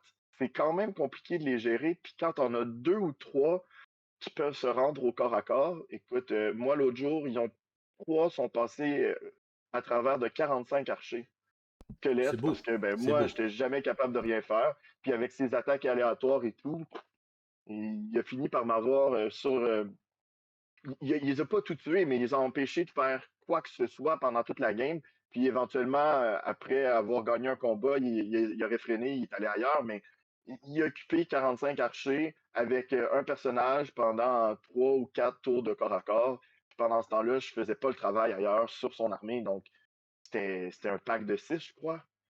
C'est ridicule. Donc, pour moi, c'est vraiment la meilleure unité. Pour le sleeper, ben écoute, moi, j'avais choisi le Chosen Chariot parce que je pense qu'il y a quelque chose à faire avec ça du côté de Worlds of Darkness. Euh, je sais pas s'il y a vraiment un sleeper au niveau de Wolves of the Sea. Peut-être les Huskarls, la cavalerie médium qui est Ah, intéressante. les Huskars Euh, sont pas mauvais, mais c'est usage unique, quoi. C'est du Kleenex, c'est-à-dire souvent, ton tanking étant quand même très très faible, dans du 4 save à 4, tu vas ouais, vite mourir. Et ça, j'ai mon collègue qui joue Ludmer, qui a fait un tournoi avec ce week-end, et il s'en est rendu compte. Il y a plein de moments où en fait le mec va juste dégommer au corps à corps tes Huskarls, et ça va compenser ce que ton Exalted champion sera capable de faire. Et du coup, c'est un petit peu compliqué. C'est la ok. cavalerie moyenne. Et actuellement, les unités moyennes, je pense notamment au Prince sur Griffon dans d'autres bouquins ou des choses comme ça, qui brillent moins que les unités très tanky, vraiment fortes dans la rétention de points. En l'état actuel des choses, c'est un petit peu dommage. Je pense que c'est une unité qui aura peut-être une évolution positive quand on va commencer à jouer avec d'autres scénars. S'il y a d'autres scénars qui arrivent, hein, clin d'œil, les autres vidéos de Trend from the Back. Mais voilà, si le jeu évolue, c'est une unité qui aura sa place, mais actuellement, je suis assez d'accord avec mon collègue. On vaut mieux partir sur autre chose actuellement, surtout dans une armée où tu as accès au Skinwolf, quoi. Ouais, ça, là-dessus, je pense qu'il n'y a pas de débat de ce côté-là. Donc, il nous reste la dernière armée, les Tomb Kings, qui sont mon armée, mais je sais que tu les joues toi aussi. Ouais, je les joue pour des raisons très très faibles d'efficacité et je veux connaître mon ennemi. Je veux savoir à quel point c'est fort. Alors, il faut savoir qu'on a quelque chose en France qui est assez amusant. Les rois des tombes étaient considérés comme mauvais pendant très longtemps. Et notamment, j'avais beaucoup de demandes sur la chaîne en me disant est-ce que tu pourrais nous expliquer comment gagner des games avec le roi des tombes, etc. OK? Et j'étais d'accord, en fait, j'étais d'accord, je voyais pas vraiment les forces. Et puis, d'un seul coup, en faisant la vidéo, je suis allé voir mes tabeurs, je suis allé voir des résultats de tournoi, et là, d'un seul coup, tu vois les trucs, et tu dis attends, c'est pété ce truc-là. Et, Ouais. ça, alors, à notre échelle, hein, mais clairement, la vision qu'on a eue en France sur le Roi des Tombes a vraiment évolué entre septembre de l'année dernière et décembre, où c'est passé de ouais, c'est marrant, c'est cool, à mais elle est broken cette armée, quoi. Écoute, moi aussi, puis je dois dire, je les plaçais dans le haut depuis le début, mais j'avais tendance à plus dire top 5 hein, Mm. initialement, en début d'année. 2024. Maintenant, si tu me le demandes en date d'aujourd'hui, je vais te répondre top 2. Puis Ouais. top 2, pourquoi? On le verra dans notre prochaine vidéo. Les deux prétendants au sommet sont d'excellents choix, puis je pense que rendu là, c'est vraiment une question de préférence de playstyle. Les deux armées te donnent d'excellentes chances de gagner dans tous les cas. Ouais. Donc, et ce qui est intéressant pour moi, pour les Tomb Kings, si on les compare à toutes les autres, c'est que leurs trois armées, leurs trois choix sont compétitifs.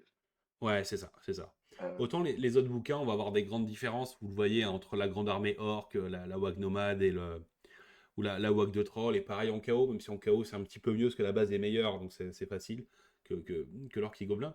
Mais le Tomb King, les trois armées, alors principalement, on va pas se mentir, la grande armée et le culte mortuaire qui sont vraiment au-dessus de beaucoup d'armées, de beaucoup de compos, notamment parce que c'est un bon chasseur de bretoniens. Ça, on en parlera quand on fera la vidéo mhm, suivante.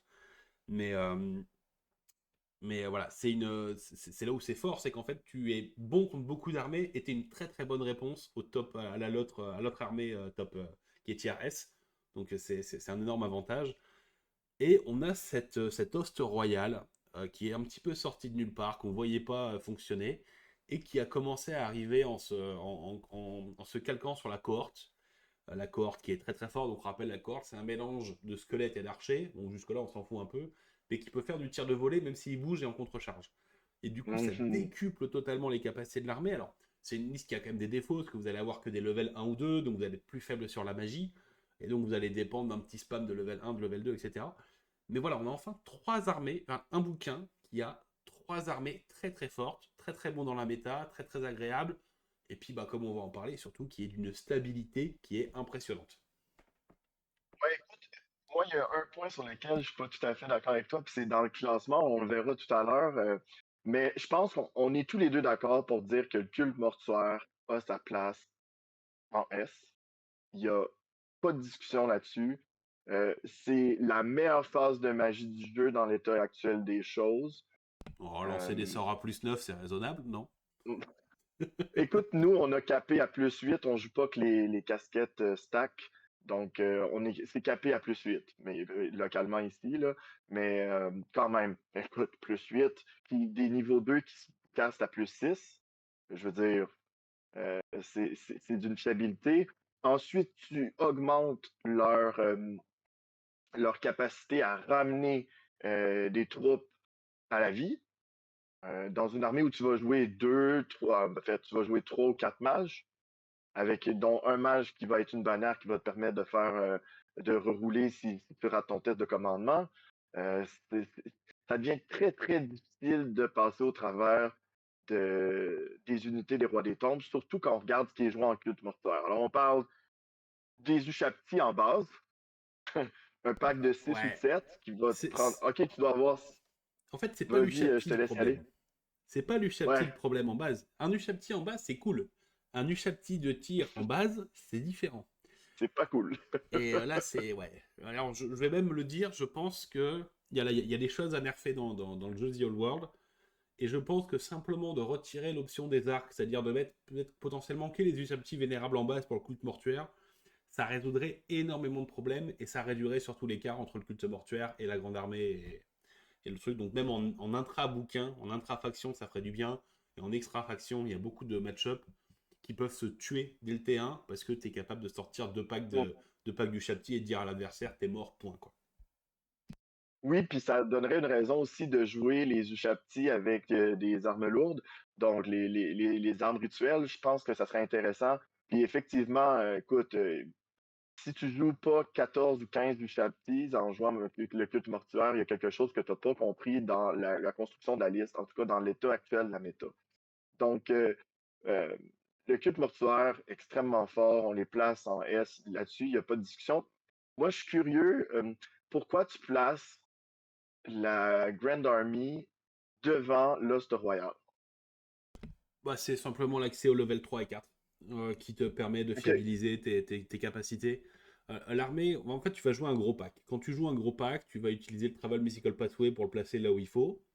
Donc déjà, il faut l'avoir. Donc c'est souvent un familier de sort sur au moins l'un des gars. Et dans un monde où on a des level 4 assez rapides, on a des puppets, on a énormément de choses, bah lancer ton sort qui se lance à 10 avec plus 2, sans aucun bonus, et tout ce qui va avec, bah en fait tu vas te retrouver dans énormément de moments où tes mecs c'est juste des mecs qui bougent de 4 quoi. Et bien sûr tu vas pouvoir faire du mouvement de réserve, tu vas pouvoir faire toutes les capacités qui vont bien, mais avec la dernière fac sur notamment le lore familiar, où tu peux plus prendre ton Les Mystical Pathway signatures. et prendre ton primaire de domaine, bah, ça commence à être compliqué pour le pauvre petit level 2 qui doit un peu tout faire, qui doit téléporter le pack, qui doit aussi donc jouer avec son deuxième sort d'élémentalisme. Donc tu vas souvent aller chercher un Plague of Rust pour rentabiliser tes tirs ou tes corps à corps. Et là où l'armée de base est capable d'avoir un à 2 level 4 ou un level 4 sur dragon, ou des choses comme ça, plein énormément de combos très fortes, bah là ce petit mouvement va faire que ton unité des fois peut se retrouver bloquée, peut ne pas bouger comme tu veux, tu peux te faire tomber tes sorciers, parce que malgré tout de PEV, bah, des fois tu as des armées suicides qui sont capables d'aller chercher ton hiérophante ou ton porteur ou ton porteur Ouais. de comment ça s'appelle ton porteur de Mystical Passway assez rapidement. Et bah, quand tu joues qu'un seul gros pack, bah, si l'adversaire te casse ta mobilité, tu vas te faire prendre de flanc, de dos, tu vas commencer à arriver dans des situations pas terribles. Je parle même pas du différentiel de magie où l'adversaire va être capable de te balancer les blasts qui vont bien, les malus qui vont bien, etc. Dans tous les cas, tu as des profils de moule. Je veux dire, avec tes squelettes, c'est pas le profil de base de ton squelette qui compte, c'est la quantité d'attaques Non. empoisonnées qui va faire la diff. Mais pour moi, c'est ce qui fait que c'est très compliqué. Alors, on a essayé avec un joueur français notamment de réfléchir sur est-ce que tu peux pas jouer une énorme cohorte en allié d'une grande armée pour avoir à la fois les level 4 qui vont bien, etc. Ça te demande Mm. tellement d'investissement, tellement de contraintes que c'est très dur actuellement. Peut-être que des joueurs plus talentueux que nous seront capables de le proposer. Mais voilà, c'est ce qui fait que pour moi, je préfère la tranquillité du level 3 et du level 4, même en format Throne of Skull avec un seul level 4 et un ou deux level 3 à côté, plutôt que d'être capé avec un level 1 sur ton roi des tombes ou ton prince des tombes et puis quelques level 2 en élémentalisme, quoi. Ouais, écoute, moi, cette armée-là, je l'aime pas. OK? Je vais te dire d'emblée, le concept d'avoir 100 squelettes qui sont là, qui stand and shoot, bon, t'en as 20, je pense que t'en as une vingtaine qui ont pas d'arc, puis le reste sont tous avec des arcs. Puis là, tu rajoutes les personnages sur chariot. Alors souvent, on va voir un roi sur chariot avec la Ogre Blade, puis tu vas avoir deux Heralds full tanky avec des Great Weapons auquel tu refiles les coups qui vont passer à travers ton roi des tombes pour le garder en vie le plus longtemps possible. Donc, moi, c'est le genre de liste que c'est pas une expérience de jeu. Mais pour moi, le culte mortuaire puis Lost Royal, c'est un peu la même chose. L'expérience de jeu pour l'adversaire peut rapidement devenir négative. Donc, d'un point de vue compétitif, c'est d'excellentes armées. Il y en a une qui est axée sur ben, je vais vraiment utiliser la force brute de ma magie avec mes tests de commandement que je vais te faire, que tu vas rater avec tous les malus que je te donne, puis tu ne joueras pas la game. Alors que l'autre, c'est comme ben, tu ne tueras jamais rien. Parce que de toute manière, j'ai le volume. Puis, tu parles des mages. Moi, quand je l'ai vu être joué, cette liste-là, les mages, les sorts, s'ils passent pas, c'est pas grave. Le seul sort que tu veux passer, c'est le reserve move pour pouvoir bon, pivoter, etc. Sinon, ben, tout est caché, et puis tu ramènes de la troupe avec les petits mages qui sont cachés derrière. Tu as un scorpion sur le flanc avec une unité de chariot qui est allée se cacher dans le coin parce que tu as besoin d'avoir un certain nombre d'unités pour que la liste soit légale. Et bon, écoute, c'est pas.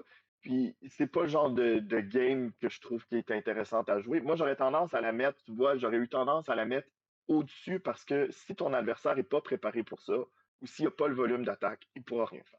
Alors j'aurais eu tendance à le mettre dans le S à côté du côté Denial, qui est très, très, très. Il est déjà bon en Tomb Kings, mais là, avec une Dead Star de 100 squelettes plus 3 personnages, ben, écoute, il y a quoi aller chercher à côté, tu sais. Ouais, je suis d'accord que la liste est très forte. Après, voilà, le désavantage et l'avantage de la période, c'est que grâce à Internet, on a les infos. Donc, tout Ouais, joueur qui aura bossé un petit peu sait que cette liste peut exister. Et bah, tu sais qu'il y a des moments où tu vas devoir aller rentrer dans des packs quasiment imprenables et aller casser des mecs qui ont beaucoup trop de points de vie avec un beau tanking et qui se soignent. Enfin voilà, t'as beaucoup de choses qui sont à prendre en compte. Pour moi, je la mets pas devant le culte mortuaire. Alors attention, je pense que là, on est en non, train de discuter de, de, ouais, de pinaillage, c'est-à-dire quelle est l'armée qui sera ouais. à gauche ou à droite dans le tiers S. Mais dans tous les cas, on est sur une armée qui est littéralement dure de perdre avec, parce que l'armée est Ouais. broken, c'est-à-dire ne file pas de points, on est dans la rétention, on est dans la Destar, on est vraiment dans ce qui se fait de... Alors, bon, là, je suis dans le jugement, mais qui demande le moins d'efforts, en fait, pour le mec qui le joue, c'est plus à l'adversaire, au mec en face, qui doit réfléchir et trouver les bonnes solutions. Bon, en général, ça peut se résumer à aller à un gros tout droit et tenter de tout casser sur un tour. Bon, ça passe pas, on va pas se mentir, ça passe pas. Mm. C'est des armées qui vont encourager, et un petit peu comme le pack de, tu sais, le pack de 40 sur Neverlord avec les deux level 4 Ouais. en haute magie, et puis soit LM, soit magie de bataille. Ça crée des no-match, d'un côté comme de l'autre. Ouais. Si tu tombes contre un joueur qui sait pas jouer, il va tenter, il va mourir en chargeant, en franc. Bah souvent, tu vas tomber contre un mec qui va juste te cacher derrière les murs, se mettre en contre-charge, et comme ça, bah, le moment où tu vas mettre un pied dans la forêt qui le cache, il va te charger avec tout, il va réussir à te bloquer. Enfin, les games seront pas intéressantes. Malgré tout, elles seront pas Non, je suis intéressantes. d'accord avec toi. Ouais.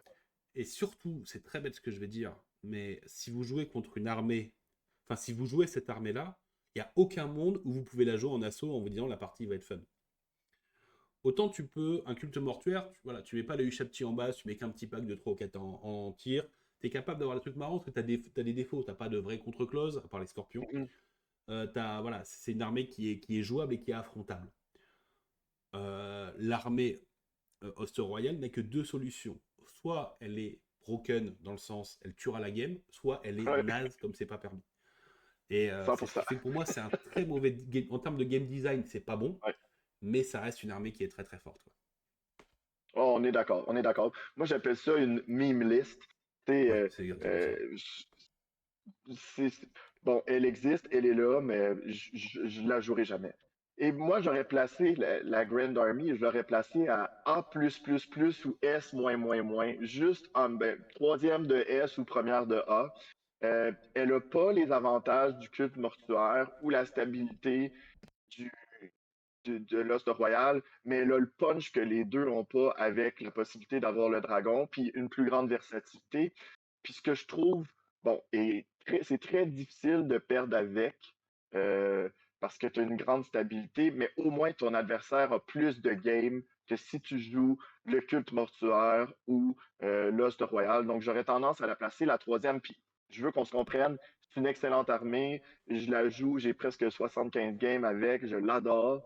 Euh, je me rends compte qu'elle a des forces qui font en sorte que, ben, si moi je fais juste un peu moins d'erreurs que mon adversaire, c'est beaucoup plus facile pour moi de gagner que pour lui. Mais je la mettrai quand même un petit ton en bas des deux autres. Donc, écoute, qu'on la place en S ou en A++, ben, moi je suis à l'aise. Ouais. Par principe, on doit la mettre en S parce qu'elle a tellement de possibilités, de stabilité. Elle est parfaitement dans cette méta de rétention de points potentiels. Elle a du bon dragon, alors qui est pas broken, mais qui a soit une solution anti-canon avec la triple 5 Mhm, que tu mhm. affectionnes, soit une solution anti-tueur de monstres avec l'armure des âges. Enfin, c'est une armée qui a énormément de possibilités, qui va être capable d'aller s'affronter contre du bretonien et toutes les armées ne le peuvent pas, qui va être capable de dire à l'Oelf, ok, t'as un super dragon stellaire, bah voilà le mien, qui est moins bien, hein, mais il est moins cher. Donc on va s'annuler Mhm. totalement, et moi par contre derrière je suis capable d'aller gagner le jeu de la tempo et de défoncer tout ce qui se passe à côté, parce que dans une guerre d'usure, moi je me relève et pas toi. Et, Exactement. et voilà, pour moi, c'est vraiment dans le sens dur de perdre avec, mais au sens presque noble du terme. C'est-à-dire c'est une armée qui est forte, mais comme tu l'as dit, l'adversaire joue. L'adversaire a le droit de jouer. Mhm. Et ça, c'est ce qui est. Encore une fois, c'est bien joué parce que le Roi des Tombes a souvent été une armée boudée par Game Workshop. J'ai pas de mémoire, en fait, ou alors je me trompe peut-être. Hein, il y a peut-être quand l'armée est apparue, enfin, quand ils ont fait la séparation contre Vampire Roi des Tombes à partir de la V6, peut-être qu'il y avait un moment où c'était broken, mais je l'ai vraiment pas en souvenir. C'est une armée qui est plus fun à jouer qu'elle l'a jamais été. C'est une armée qui offre beaucoup de choses, qui a surtout récupéré ce magnifique dragon, cette figurine de dragon d'os qui est vraiment de la gueule, enfin ça parle. Je l'adore. Ouais. Et malgré tout, malgré ce côté fort, l'adversaire a le droit de jouer. Et ça, c'est vraiment agréable. Mhm. Ouais, comme tu dis, je pense que c'est la plus propre des trois. Écoute, pour clore sur les rois des tombes, la meilleure unité, le sleeper. Alors, meilleure unité, pendant très longtemps, je partais du principe que le Scorpion des Tombes était dans le top 3 des meilleures unités du jeu. maintenant, je commence à le relativiser parce qu'on s'est fait au tueur de monstre, on s'est fait au cul fatal, on s'est fait à toutes les bonus, toutes les règles fantastiques qu'il peut avoir pour 70 Mhm. points ou 75 points, selon comment vous le jouez en embuscade ou autre. 72 peut-être même, enfin, Ouais. je sais même plus. Bon, c'est 75, C'est 77 avec la règle 75 ou mortuaire. 77, ouais. Ouais. Mais là maintenant, clairement, je mettrai le beau Chapti. Le Chapti avec arc, qui est une magnifique réponse au Pégase, qui est une bonne réponse au dragon. Si tu as un monstre endurance 5 en face, tu sais qu'il est mort. Voilà, globalement, c'est très Ouais. bête, mais des capacités vraiment fantastiques par rapport à ça. Et c'est pour ça que je le mettrai en top unité. Et même, on va pas se mentir, dans le top 3 des meilleures unités du jeu. Écoute, j'aborde dans le même sens que toi. Moi, je les aime depuis le début. J'en parlais à certaines personnes qui me disaient non, il n'y a rien à faire avec ça. Je dis, t'es sûr? Euh, Puis au final, en plus, la facilité à les ramener en jeu, tu sais, tu essaies de guérir ton scorpion, c'est un point de vie. Tandis que les échappés, c'est ton niveau de magie. Donc, tu peux en ramener beaucoup par tour. Donc, pour moi, ça, ils sont stables. Puis, faites-vous pas avoir, hein, c'est pas parce qu'ils ont des arcs qui sont nuls en corps à corps. Parce qu'avec force 4, PA-1, Force 4 PA-1, ben, c'est cool, ils hein. ont beaucoup d'attaques. Ouais, puis ils ont aussi une capacité de combat de 4, un weapon skill de 4. Donc, c'est ce qui, pour les Tomb Kings, est le plus haut à part les personnages. Donc, très, très solide. J'abonde dans le même sens que toi. Pour le sleeper, tu y vas avec quoi? Ah, le sleeper, c'est dur à dire parce que tu as quand même beaucoup de très bonnes unités. Mm. C'est un peu compliqué parce qu'en fait, quelle unité deviendrait un sleeper et pas une top unité, mais juste en dessous du beau châti. Spontanément, tu peux pas dire le scorpion pas un sleeper, tout le monde le connaît, Ouais. il est Non. là, il fait son taf. Moi, une petite unité qui me surprend agréablement et que je vois très peu de joueurs jouer, bizarrement, c'est le charognard. Tu sais, le petite unité volante. Ouais, le Euh, je, Clarion, ouais. ouais, je trouve qu'elle offre des capacités assez sympathiques et notamment quand tu vas commencer à affronter des listes impériales avec tes machines de guerre, tes beaux chaptis, ils vont pas être capables d'aller chercher 5 ou 6 machines de guerre en 2 tours. Mathématiquement, c'est impossible, hein, vous ne pouvez pas séparer vos tirs. Mm. Donc, il y a des moments où tu as envie de protéger tes arches, tes catapultes, tu as envie que ton hiérophante il se balade entre les packs et tu pas envie de prendre des boulets de canon parce que tu l'as mis à plus de 3 pouces. Et cette petite unité-là va être capable de mettre un petit coup de pression sur l'adversaire. Et c'est souvent quelque chose que j'ai l'impression qui manque en fait dans les listes Roi des Tombes. C'est un truc qui peut aller embêter la Blackline adverse sans forcément que ce soit le Scorpion, parce que le Scorpion il doit tout faire. Il doit gérer Ouais, les monstres, il doit ouais. gérer les cavaleries légères, il doit gérer tout. Donc voilà, petite unité que je trouve bien sympathique et peut-être un petit peu pas assez jouée actuellement. Écoute, j'en ai quelques-uns, j'en ai 6, moi. Je les ai joués plusieurs fois. C'était un de mes deux choix pour le sleeper, mais comme tu les as choisis, je vais prendre autre chose. Je te dirais que la seule chose qui me refroidit par rapport aux charognards, aux carrions, c'est qu'ils ont seulement 2 points de vie pour de l'infanterie monstrueuse. Donc, pas de save, seulement 2 points de vie. Ah, c'est compliqué parce qu'ils sont très, très vulnérables au tir. Mais bon, au moins, ils peuvent voler. Ce qui m'embête, c'est que dans le match-up contre les Brotteaux, ben, si l'autre a la Falcon Horn, ben, ça devient vraiment compliqué de les protéger, de les jouer, puis de faire leur travail. Donc, euh, c'est ce qui me freine un Après, peu. Mais moi, leur j'irais. statut d'infanterie monstrueuse, c'est qu'il n'y a pas de contre-charge, hein. Et ça, c'est pas Oui, rien, hein. je sais, ça c'est bon. Ça c'est bon par contre. On est d'accord. On est d'accord. Euh, Moi, par contre, une unité que j'ai beaucoup, beaucoup joué au début, que j'arrive plus à rentrer dans mes listes, mais que j'adore pour une foule de raisons, c'est les archers squelettes sur cheval avec le mouvement de réserve. Ils sont bons pour faire un screen. Tu peux les envoyer dans la backline pour aller essayer de gérer les machines de guerre. Ils coûtent presque rien. Puis avec Reserve Move, tu peux shoot and scoot, donc tu te mets à découvert pour tirer, ensuite tu te caches le tour d'après. Ils sont Ouais. chiants, puis Et il y tu a peux des même te belles reformer. possibilités de choses à faire avec eux. Ouais, Tu peux te reformer, les passer de tirailleurs en open order, et du coup, tu as des redirecteurs qui comptent, parce que les tirailleurs, on sait qu'ils redirigent pas les exactement. unités, mais là, tu peux influencer sur la direction des unités. Ouais, c'est une unité que je prenais aussi un petit peu de haut, je voyais pas vraiment l'intérêt, et pour les avoir affrontés, on a un joueur de la communauté Sword and Baguette qui les utilise beaucoup. Et clairement, au début, on les prend un peu de haut. Après, on commence à se dire, attends, l'air de rien, oui, ok, ça disparaît sur une boule de feu, mais il va falloir que je la mette là-bas et pas ailleurs, quoi. Parce que clairement, c'est le genre de Ouais, petites unités qui peuvent te harceler, te faire encore une fois que tes personnages, ils pourront pas se planquer. Tu pourras pas les sortir de tes packs parce que tu as ces petites unités-là qui seront sur les flancs capables de le faire. Si tu as du frénétique, c'est l'enfer. Donc non, t'as raison, une très très bonne petite unité, à mon avis sous-côté actuellement. Ouais. Donc, écoute, ça conclut notre classement pour les armées du bouquin Ravening Hordes. J'espère que vous avez apprécié. Si jamais vous n'êtes pas d'accord avec notre classement, n'oubliez pas que vous pouvez toujours écrire dans les commentaires, nous insulter, vous faire part de vos commentaires, de votre point de vue par rapport à ce qu'on a dit. Il n'y a pas de problème, on est capable d'en prendre. Euh, je veux terminer la vidéo en vous rappelant qu'on a des événements au Québec qui s'en viennent incessamment. Donc, la semaine prochaine, le Grand Clash commence le 7 février, le vendredi, avec un tournoi par équipe. Ensuite, samedi, dimanche, un tournoi narratif, un tournoi de type grand tournoi aussi. Il va y avoir aussi plusieurs autres jeux. Donc, super intéressant de mon côté avec Alex. On va essayer de produire du contenu sur place. Je vais essayer de vous tenir au courant de mes deux tournois. Je participe au double, je participe au GT. Donc, je vais essayer de vous faire des petites updates via la chaîne 10 from the Back. Et 15 mars, je vous accueille à Sherbrooke avec la classique d'hiver. On a un tournoi. Il reste quelques places de disponibles. Dépêchez-vous. C'est loin, mais les places sont presque déjà toutes comblées. Donc, il y aura les liens dans la description en bas ici si vous voulez vous inscrire. Corbac, ça a été un plaisir. Merci énormément. Eh bah écoute, merci de m'avoir invité. Et puis ben voilà, hein, pensez à faire tous les petits trucs sur YouTube, c'est-à-dire liker, abonner, partager, tout ce qui va bien. C'est un détail pour vous, mais pour les influenceurs, ou comme j'aime le dire, les wargamers avec de la visibilité, bah, c'est souvent important, hein. Ne serait-ce que pour notre e-pénis, hein, c'est important de. Mais ouais, voilà, pensez à vous là. Et bah surtout, la petite annonce, hein, c'est que la vidéo sœur sera sur Sword and Baguette. Donc on a fait bah, la même vidéo avec les Forces Fantastiques, mais ce coup-ci, c'est côté mon genre de croissant, donc n'hésitez pas. OK, alors merci encore une fois, Corbac, et à tout le monde. Je vous dis amusez-vous bien dans le vieux monde et à la semaine prochaine.